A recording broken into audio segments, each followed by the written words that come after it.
Amigo e mestre Jesus, companheiro de todas as horas, mentores espirituais que nos acompanham nesta encarnação, mentores espirituais que nos abraçam e nos acolhem nesta casa e em nossa quinta, agradecemos sempre, sempre essa presença amiga e amorosa que busca nos conduzir ao caminho do bem. Pedimos que abençoem a nossa noite, para que ela sempre transcorra em clima de paz, de luz, de harmonia. Ilumina e intui o nosso palestrante, Adenauer. Sua mensagem traga para nós aquilo que mais precisamos ouvir em prol do nosso crescimento espiritual. Mestre amigo, que a sua paz, que a sua luz, que o seu amor sejam nossos sustentáculos agora e sempre. Assim seja. Nossa leitura. Nos mesmos pratos.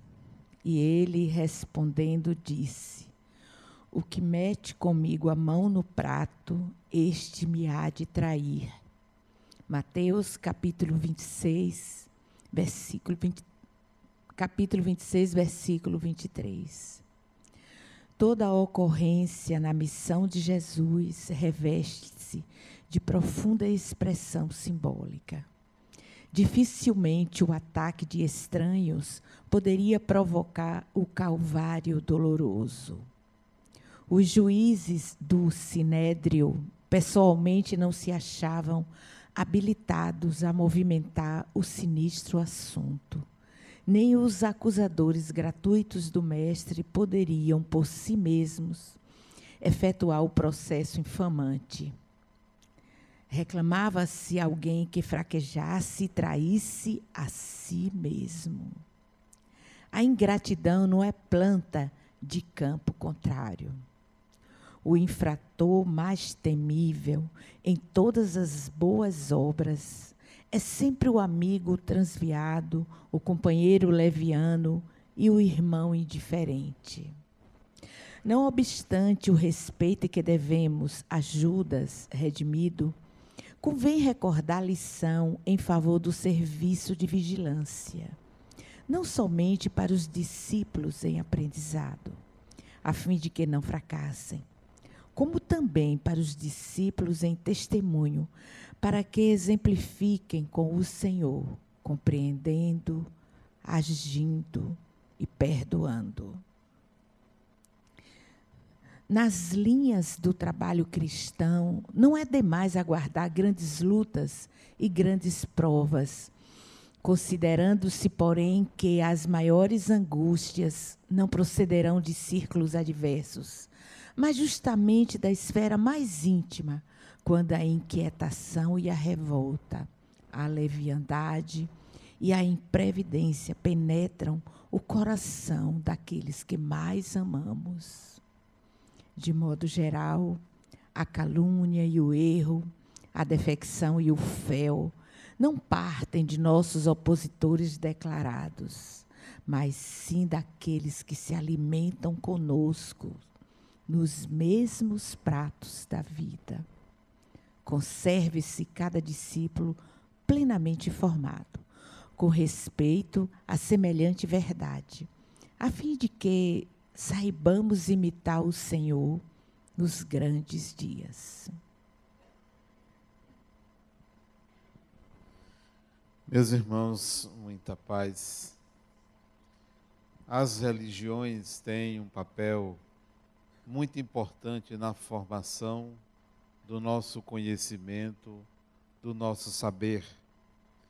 Elas surgiram há muitos anos, milênios, podemos dizer, ou desde que o primeiro ser humano surgiu, aquele primeiro ser dotado de razão, a religiosidade estava presente, porque na natureza humana, no psiquismo humano, há uma marca divina, há uma necessidade de busca desse ser superior. É por causa dessa necessidade que nascem as religiões. elas não são meros movimentos culturais. Elas não surgem porque uma pessoa pensou em fundar uma religião. Elas surgem porque o ser humano, coletivamente, busca este ser superior e, a partir daí, então, nasce a religião. Mas há de se perguntar, por que temos tantas religiões? Por que as religiões continuam surgindo? Voltando aos primórdios da evolução do espírito, certamente a primeira comunidade de seres humanos, tinha uma única forma de religião. E se pensarmos que o ser humano surgiu em diferentes pontos da Terra, na África, na Ásia, vamos também encontrar uma identidade entre a primeira religião que surgiu na África e uma outra que surgiu na Ásia. Elas apresentam as mesmas características e começam a se diferenciar pelos aspectos culturais envolvidos em cada uma dessas comunidades. Portanto, nós teremos nas origens pouquíssimas religiões. E podemos separar dois troncos religiosos. O tronco judaico, o judaísmo, é uma religião antiga que hoje é vivida pelos judeus, o judaísmo, e uma outra chamada hinduísmo. O judaísmo, embora tenha começado como uma religião politeísta, isto é, os hebreus, os judeus, eles acreditavam em mais de um Deus. Tornou-se monoteísta posteriormente ao surgimento dessa civilização. Então eles são, os judeus, o judaísmo, monoteístas. O hinduísmo, por sua vez, é um conjunto de religiões politeístas. Eles não são monoteístas. Eles acreditam que existem vários deuses. Então nós temos de um lado o judaísmo, de outro lado o hinduísmo. Mas é claro, existiam também outras religiões, religiões tribais, religiões locais. Então não só são esses dois troncos. Se nós olharmos para a China, nós vamos encontrar também um outro tronco religioso que deu origem ao taoísmo, ao confucionismo. O taoísmo, por exemplo, é uma religião sem Deus. Não tem um Deus nem muitos deuses. Por aí nós vamos ver que há religiões que têm uma outra forma de manifestar esta marca divina. Mas se a gente pegar o judaísmo, nós vamos encontrar uma divisão no judaísmo. Surge o cristianismo dentro do judaísmo, uma segunda religião que tem algumas práticas judaicas, porque Jesus não era cristão, Jesus era judeu. Então, a religião que nasceu dos seus princípios, o cristianismo, tem algumas práticas típicas do judaísmo, tem algumas crenças típicas do judaísmo. Por exemplo, no judaísmo está lá, primeiro mandamento, amar a Deus sobre todas as coisas e ao próximo como a si mesmo.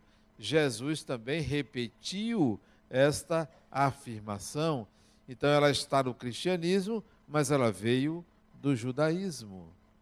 A Páscoa, que está no cristianismo, também está originariamente no judaísmo. Então, o cristianismo é uma religião que surgiu há pouco menos de 2000 anos, originária, que tem uma matriz judaica.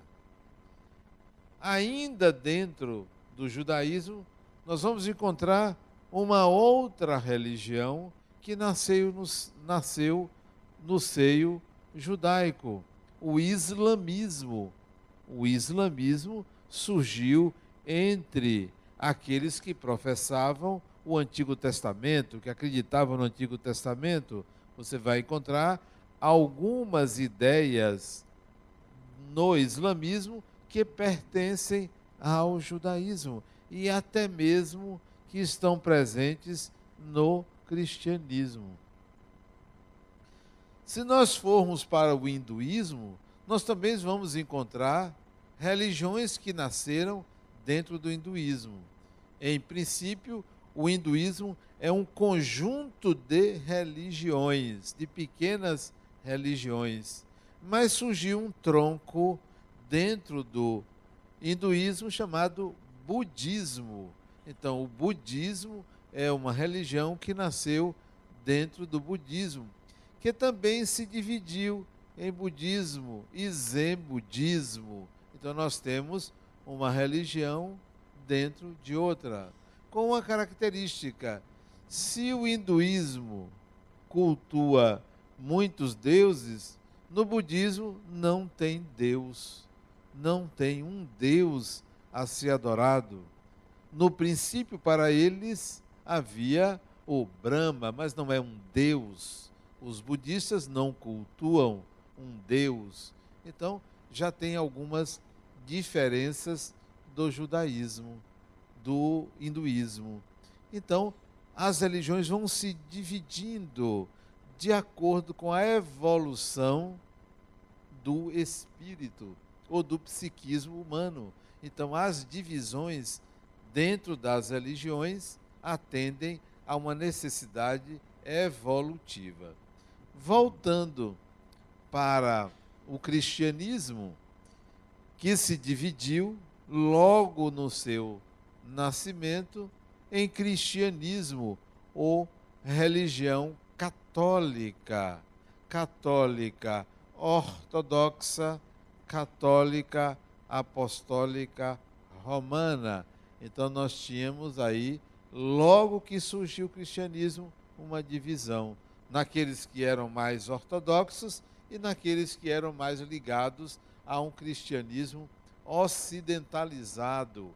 Então se dividiu em dois. E até hoje nós temos dois papas: o Papa da Igreja Ortodoxa, o Papa da Igreja Católica, ambas cristãs, ambas denominadas de igrejas cristãs. Como se não bastasse, a parte católica se dividiu, várias divisões. Para que vocês tenham uma ideia, já houve época na Europa que se tinha 3 papas católicos, 3 papas, um na França, um na Inglaterra e outro na Itália, cada um cuidando de uma ideia, cada um cuidando do seu feudo, daqueles que acreditavam em algumas doutrinas que a outra parte não acreditava. Até que aconteceu o grande cisma cristão, o segundo grande cisma cristão, isto é, a segunda grande divisão cristã no século XVI, que surgiu o protestantismo, que surgiu uma religião que abraçou boa parte daqueles que estavam descontentes com o cristianismo católico.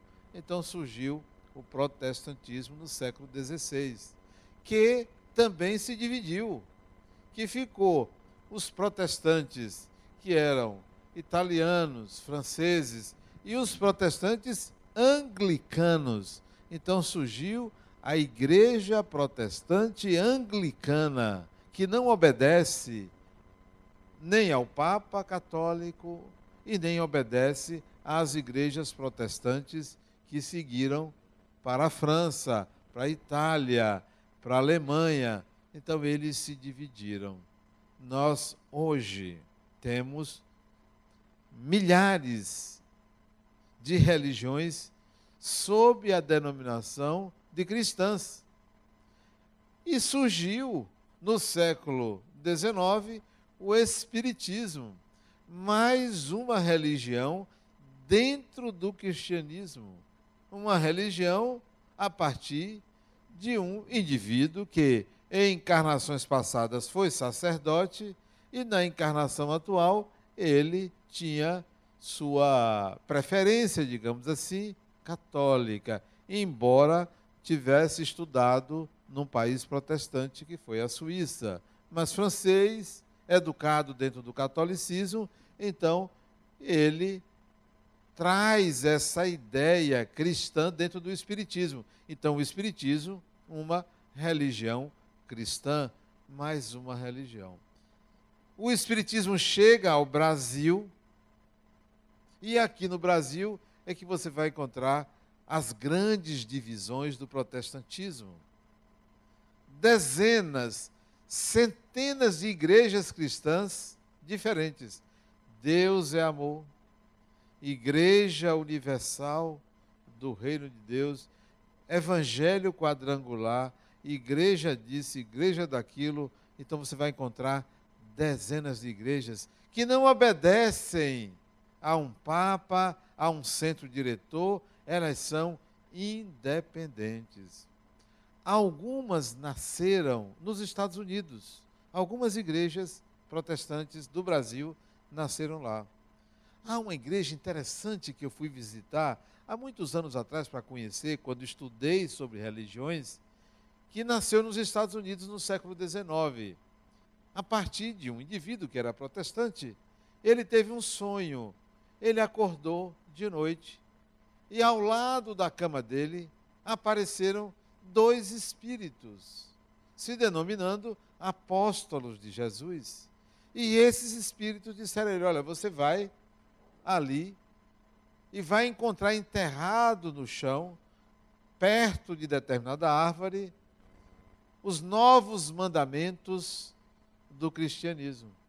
E ele vai, o nome desse indivíduo era Joseph Smith, José da Silva, para, se a gente quisesse traduzir, Joseph Smith vai, levanta, vai lá, pega uma pá no celeiro, isso 1825, cava um determinado lugar e acha uma caixa, que ali dentro tinham escritos dentro dessa caixa. E aí nasce uma religião que se chama a religião dos Mormons, ou Igreja de Jesus dos Santos dos Últimos Dias. Uma nova igreja que nasceu lá. E aqui no Brasil você encontra, no Brasil não, em várias partes do mundo, igrejas dos Mormons. E eles são muito interessantes porque são desprendidos, como devem ser todos os cristãos. De tal maneira que o cristianismo foi a religião, ou é a religião, que mais se dividiu. E essa divisão era tão forte, tão violenta, tão contrastante com os princípios do próprio Cristo, que eles se matavam uns aos outros. O cristianismo, quando se dividia, foi a religião que mais provocou mortes no mundo.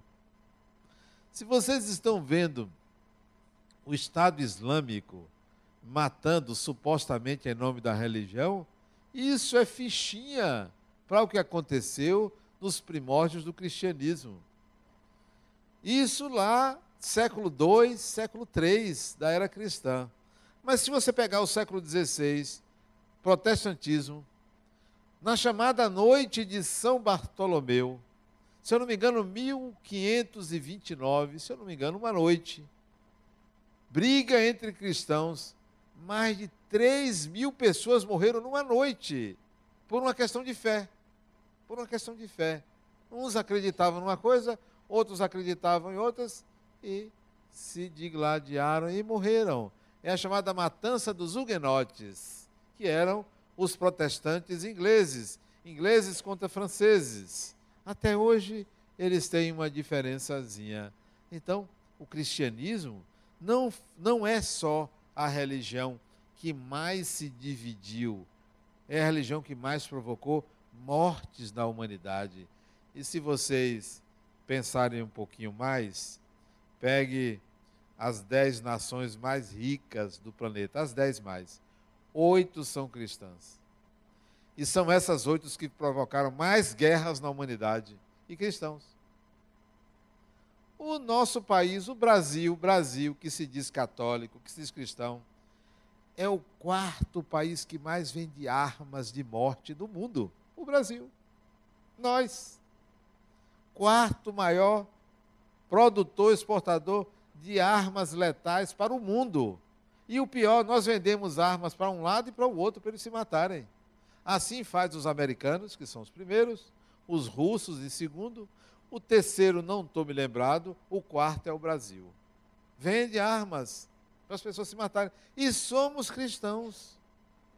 E nos denominamos um país acolhedor, fraterno. Um país de paz. Mas que paz é essa? Que a gente exporta armas para o mundo?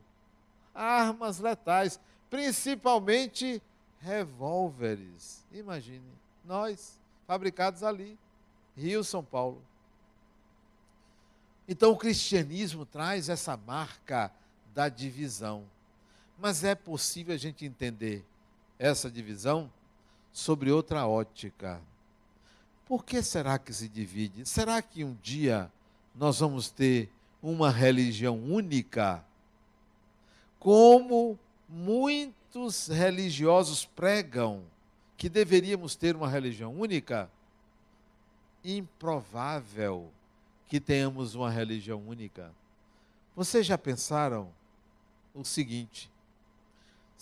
Como nós vamos ter aqui no sábado o encontro interreligioso, onde vão estar aqui falando representantes de várias religiões, do candomblé, do espiritismo, do catolicismo, do protestantismo evangélico aqui na Bahia, das ideias budistas, que mais? O islamismo, nós vamos ter aqui. Vocês já imaginaram essas pessoas e os seus seguidores praticando o que o outro pratica? Você já pensou todo mundo aqui recebendo a hóstia? Você já pensou todo mundo na igreja incorporando espíritos? Não dá. São antagônicos. Eles não aceitam. Cada um pensa de uma forma. É possível que os espíritas vão às igrejas. Não tem problema nenhum. Você pode ser espírita, ir para o terreiro de candomblé, ir para a Igreja Universal, ir para a Igreja Católica. Isso não tem problema nenhum. Não há nenhuma contraindicação. Não há nenhuma contraindicação. Mas raramente você vai ouvir as outras religiões dizendo: pode ir para o centro espírita. Eles não pregam isso, porque pensam de forma diferente. Eu me lembro há muitos anos atrás, isso deve ter uns quase 30 anos, um padre me procurou, lá no Instituto Kardecista da Bahia. Ele me procurou em segredo, pedindo que eu não falasse a ninguém. Ele era padre, mas ele incorporava espíritos na sacristia e estava começando a ficar com vergonha, porque ele já não estava conseguindo controlar durante a missa. E ele estava com receio de incorporar um espírito em plena missa. Aquilo seria um absurdo. Se eu não poderia deixar ele fazer parte de uma reunião mediúnica lá no centro, eu era o presidente. Pois não, ele não ia de batina, ia, sentava, recebia os espíritos dele, dava os chiliques dele lá e depois ia embora feliz e satisfeito. É como se ele fizesse uma catarse espiritual. Não tem problema, pode vir. Eu me lembro que um outro que foi internado, um outro padre que foi internado, ele teve um surto psicótico, porque ele não suportou a obsessão, uma obsessão espiritual muito grave, ele esteve comigo, lá no Joana de Ângeles, quando eu dirigia, pedindo ajuda para desobsessão. E a gente tentou, mas o processo de obsessão sobre ele estava tão avançado que não teve jeito, ele surtou e foi internado. E eu visitei uma vez no centro psiquiátrico, quando ele foi internado ali na Lapinha. Fui lá visitar ele, todo perturbado, coitado. A mediunidade não é privilégio dos espíritas, a mediunidade é do ser humano. Mas não é provável que as religiões se unifiquem naturalmente. Algumas práticas vão ser unificadas. Olha o que nós estamos assistindo. Antigamente, isso, século XIX, dá para desligar esse aparelho, Rodrigo? No século XIX, aqui em Salvador, surgiu o primeiro terreiro de candomblé. E desligar aquele, ligar esse, desligar aquele. E era praticado pelos negros, o candomblé. Depois surgiu o espiritismo, que era praticado pelos brancos, porque a elite era espírita, só quem conhecia é quem tinha lido o Evangelho, o Livro dos Espíritos, e via em francês. Então era uma elite que vinha e praticava o espiritismo na Bahia. Então, uma parte praticava a mediunidade dentro do candomblé, outra parte dentro do centro espírita. Os centros espíritas se popularizaram, como o candomblé também se popularizou. Hoje nós temos mais terreiros de candomblé do que igrejas católicas, mais terreiros de candomblé do que centro espírita. E se você somar terreiro de candomblé, igrejas católicas, centros espíritas, igrejas evangélicas, o número de terreiros é maior do que a soma dos três. Temos mais de 1.150 terreiros de candomblé em Salvador, 200 centros espíritas. Não tem 300 igrejas em Salvador. Igrejas evangélicas eu não sei.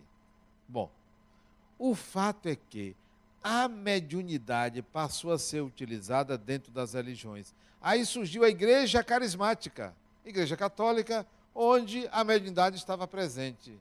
Olha a mediunidade entrando nas religiões.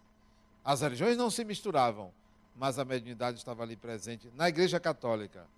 Recentemente, você começa a ver a mediunidade na igreja evangélica. Sessão mediúnica de descarrego. Você vai ali, o espírito não gosta porque é chamado de Satanás, ele é só um desencarnado, coitado, e é tratado, é bullying espiritual, né? É tratado, não é? Você desencarna, está ali, né? Tem seu nome, sabe quem você é, chega no centro espírita, nego chama de obsessor, vai na igreja evangélica, chama de Satanás, aí ele entra em depressão, aí vai procurar um psicólogo desencarnado, também obsidiados, aí não consegue ajuda. A mediunidade está entrando na religião, eles não estão percebendo. Criticam o espiritismo, mas não podem falar da mediunidade, porque o sujeito lá incorpora. Eu assisti, que de vez em quando, isso não foi agora não, isso tem alguns anos, de vez em quando eu boto na televisão para assistir a pregação de um ou outro pastor, que eu acho interessante o que eles dizem, né? Tudo para conseguir que os seus adeptos aceitem Jesus. Eu acho interessante como eles têm a nossa mesma fixação em Jesus. E eu assisti uma sessão de descarrego pela televisão.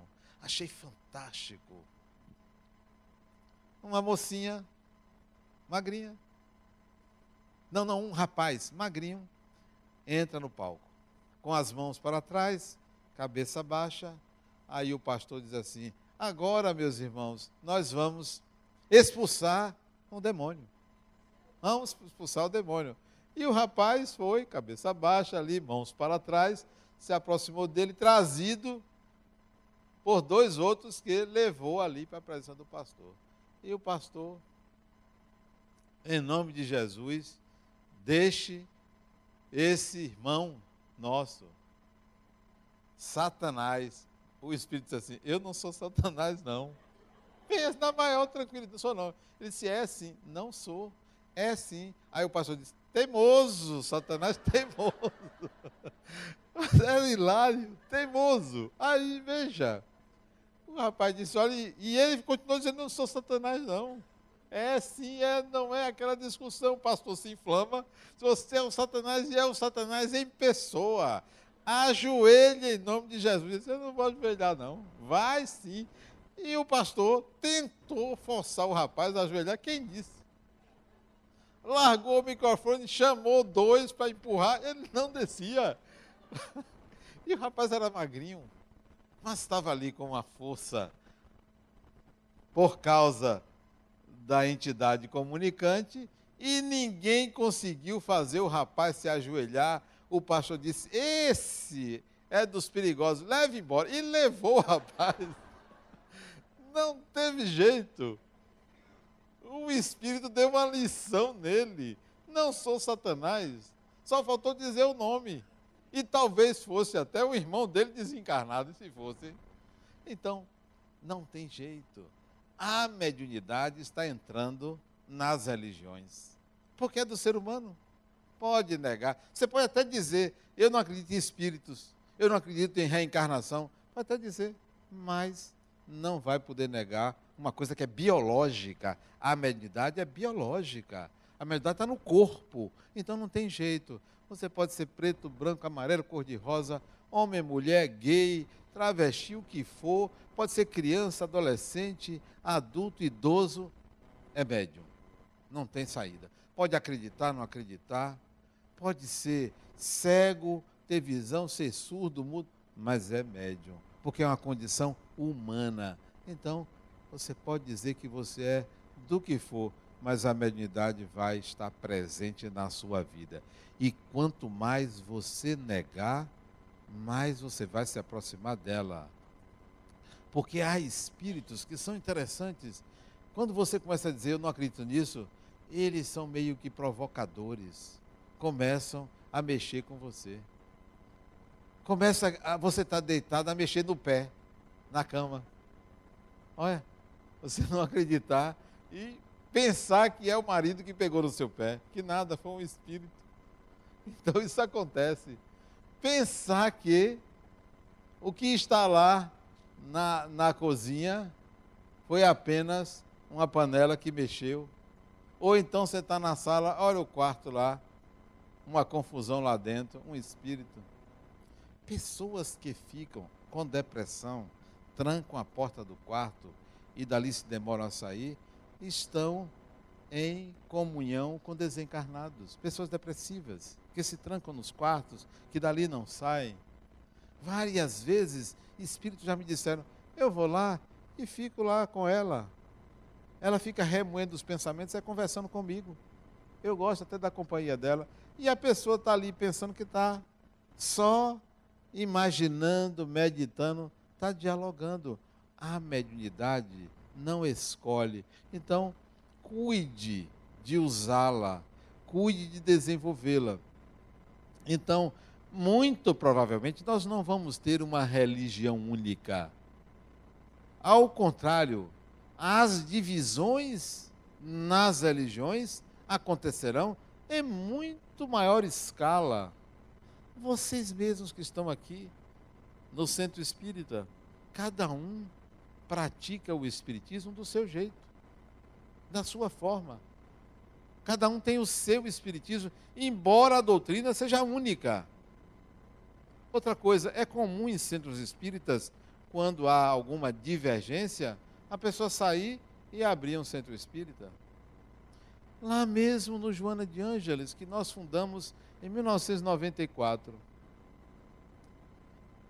No ano seguinte, uma das pessoas me procurou, médium, para desenvolver determinada atividade no centro, uma atividade de cura usando bisturi. Eu me opus, disse: aqui no centro não. Ah, mas o espírito fulano de tal meu mentor quer trabalhar com isso, aqui, diga a ele que aqui no centro eu não quero. Não sou contra em outro lugar, mas aqui não. Porque eu tenho uma opinião de que cirurgia de corte é para cirurgião formado na faculdade de medicina. Se espírito quer fazer cura, que ele faça cura perispiritual, sem precisar cortar, com todo respeito a quem faz cirurgia com corte. Pois bem, ele não gostou e foi embora e abriu um centro. Por sinal, fechou. Acho que o espírito não era um bom cirurgião. Fechou. Mas abriu. Um outro disse: Adenauer, eu gosto daqui, quero continuar trabalhando aqui, mas eu quero abrir um outro centro. Eu lhe ajudo. E ele abriu. Até hoje funciona. E de vez em quando eu vou lá fazer palestra. Porque ele queria desenvolver outro tipo de atividades que eu não desenvolvo. Então é natural que se abra outro. Um outro também abriu um centro espírita, que por sinal fechou. Ele reabriu recentemente. Passou alguns anos fechado. Ele saiu lá do Joana e abriu um centro. 3 já. Um quarto. Agora abriu um outro centro, que também frequentava lá o Joana de Ângeles. E um quinto abriu um outro ali em Pernambués. Todos 5 saíram do mesmo centro espírita. E teve um que eu não estou contando, agora que eu me lembrei, que na época que nós fundamos, ele queria dar consulta. Ele queria dar consulta e propôs que a gente cobrasse uma taxa para as consultas que ele daria. Aqui de jeito nenhum. Ele não gostou, foi embora, virou pai de santo. E hoje ele é pai de santo. Pronto, é pai de santo, vai lá cobrar suas consultas, é pai de santo. Então, é natural que numa instituição as pessoas pensem diferentes e possam seguir de acordo com o que pensam. As divisões são essas. Nós estamos caminhando para a multiplicação de religiões, de acordo com cada um. Daí eu escrevi um livro chamado Religião Pessoal. Religião pessoal. Quais são os fundamentos de uma religião pessoal? Isto é, quais são os fundamentos da sua religião? Não é da minha, é da sua.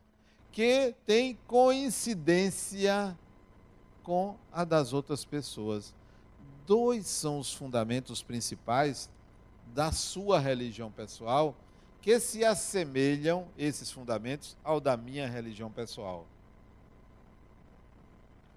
O primeiro fundamento, que está presente em todas as religiões, que está presente no pensamento de todas as pessoas, porque isto é que alimenta a religiosidade. O primeiro fundamento é a continuidade do eu, chamada de imortalidade.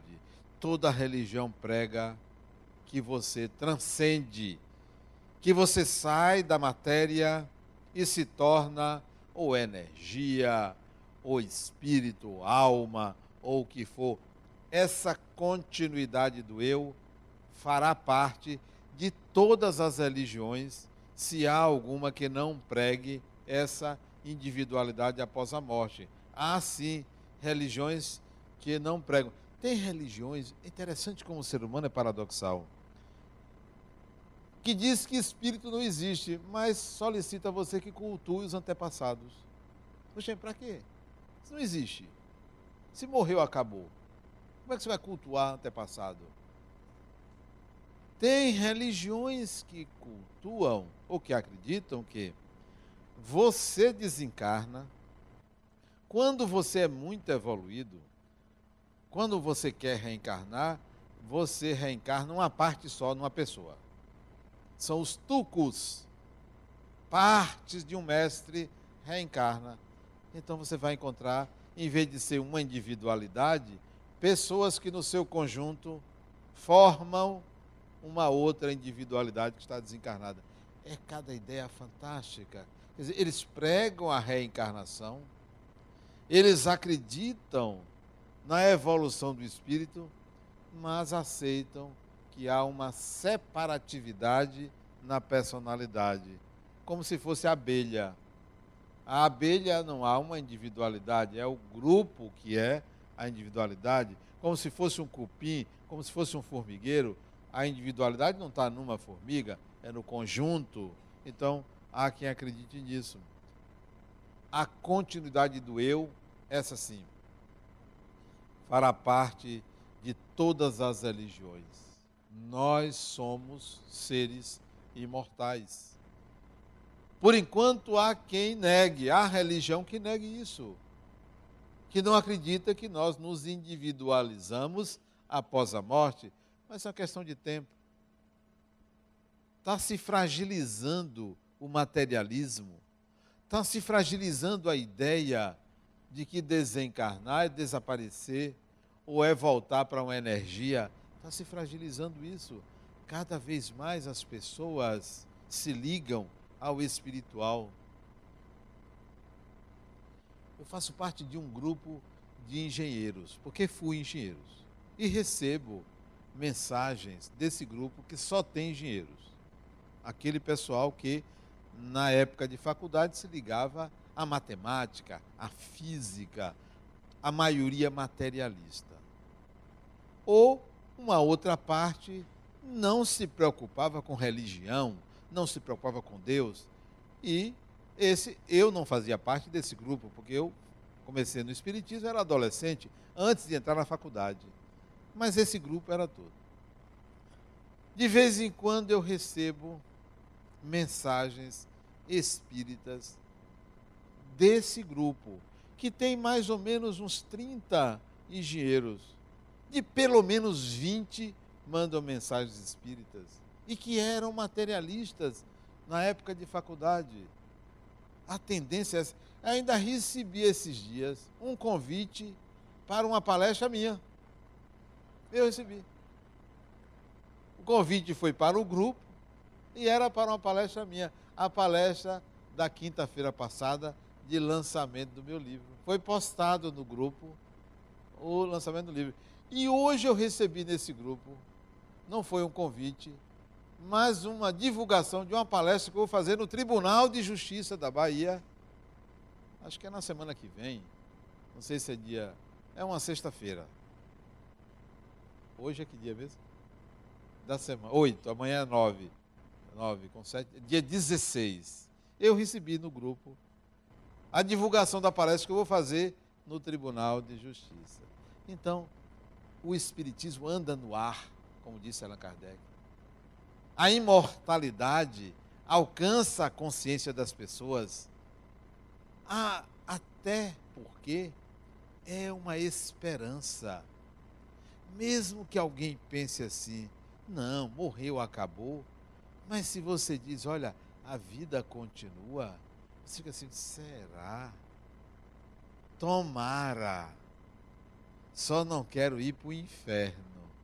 Esses que não querem ir, é os que já têm a passagem acertada, né? Já acerta. Os que não querem ir. Os que têm medo, já têm o pé ali, já próximo, já tem o nome na lista, né? Tem uma relação lá. A imortalidade é uma espécie de encantamento. A gente se encanta com essa ideia. Mesmo que não acredite, quer ver um filme que fale disso, quer ouvir uma história de espíritos, até para dizer que não concorda, mas quer saber até o fim. Então, é da religião pessoal a continuidade do eu. É da religião pessoal. E o segundo princípio, que se não está em todas as religiões, vai estar, e que fará parte da religião pessoal de todo mundo, se não já faz parte, é o que eu chamei de conectividade, que é a busca pela afetividade, que é a exaltação do amor, que é a exaltação da fraternidade, da irmandade, da solidariedade, da bondade.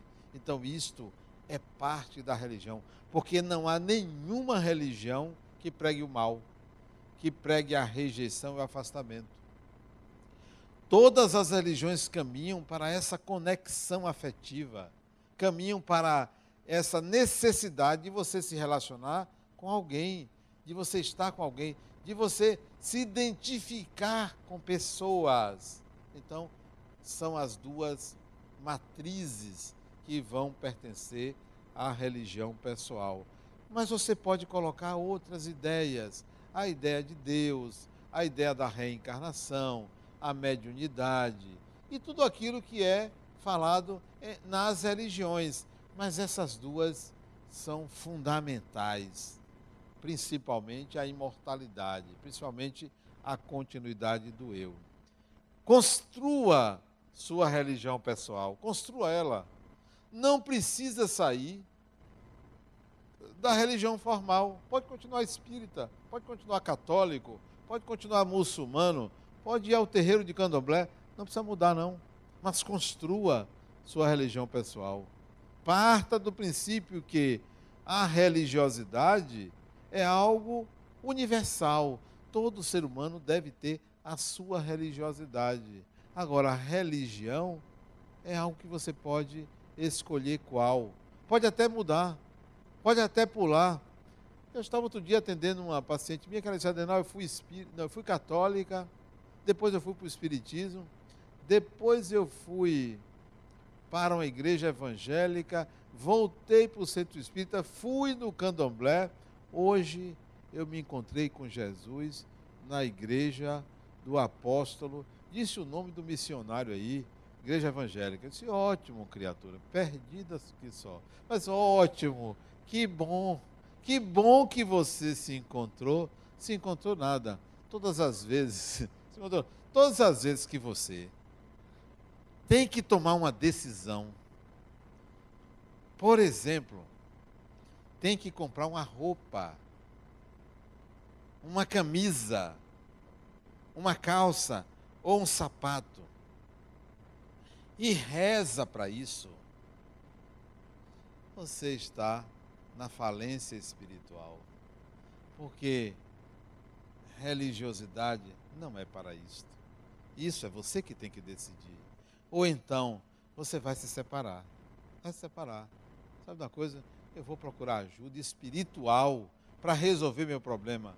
Coitado, coitada. Religião não é para isso. Você pode até procurar para se acalmar, mas quem vai resolver é você, não são os espíritos, não é Deus. E o ser humano sempre tem procurado forças mágicas, forças religiosas nos momentos de crise, nos momentos de decisão. Por isso que você diz: ai meu Deus, valha-me Deus, só Jesus na causa, e por aí vai.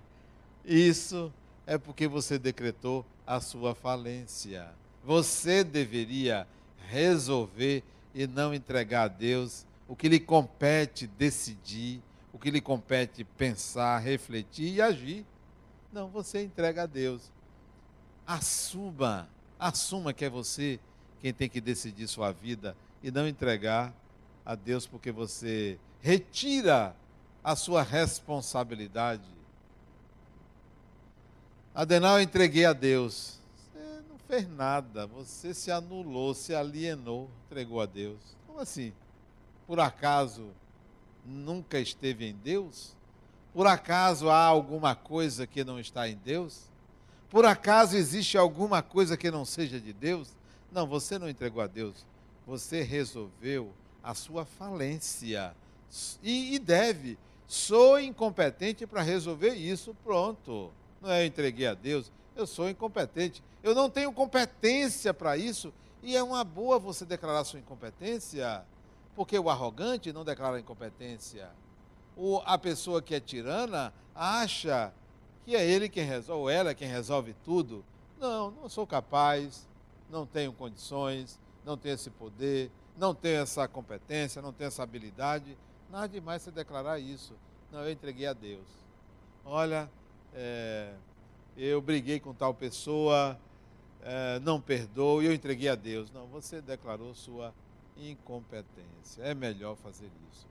A religião pessoal é a religião que você vai construindo para fazer face às dúvidas que você tem sobre o funcionamento da vida, sobre os mecanismos que a vida se utiliza para conversar com a gente. Olha uma mensagem que eu vi no celular e que vi na televisão também. Acho que vocês já devem ter visto. Uma família preparando a árvore de Natal e de repente um passarinho entra e faz um ninho na árvore. Vocês viram isso? Alguém viu? Fantástico! E a família na sala, o passarinho estava ali fazendo o trabalho dele. Depois fez um ninho, trouxe os filhotes e ali todo dia alimentava os filhotes. Sabe o que é isso? É Deus dialogando com o ser humano. Porque ninguém disse ao passarinho, olha, vá lá, vá ali, faça aqui naquela casa. Isso é um diálogo com Deus. E a gente não sabe interpretar quando Deus diretamente nos fala. Isto é sincronicidade. É Deus conversando com o ser humano que não tem explicação lógica. Não, o passarinho não incorporou um espírito para levar ali, porque espírito não incorpora em passarinho. É um diálogo com Deus e Deus conversa com você e você não percebe. E conversa várias vezes, não é uma vez na vida não, várias vezes. E não conversa com você para lhe salvar de um acidente, não. Tem gente que diz, foi Deus que me salvou. Aqueles que não morreram no acidente do avião, foi Deus. Como assim foi Deus? Não, foi Deus. Deus conversa com você de outra forma, não é só em desastre.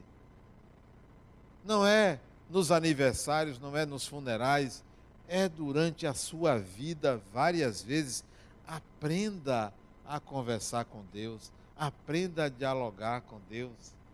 Mas tem gente que fala demais. Dizem que quem fala muito dá bom dia a cavalo. Na verdade, quem fala demais não sabe escutar. Não sabe escutar. Quem vive olhando muito a vida dos outros não sabe escutar a sua própria alma. Quem vive olhando muito para fora não enxerga Deus. Então é preciso esse diálogo. Construa sua religião pessoal não a partir de rituais, não a partir de palavras repetidas, como se a oração fosse um mantra a ser repetido. A oração é um diálogo com o divino. Estabeleça a sua forma de se comunicar com Deus. Isto é a religião pessoal. Muita paz.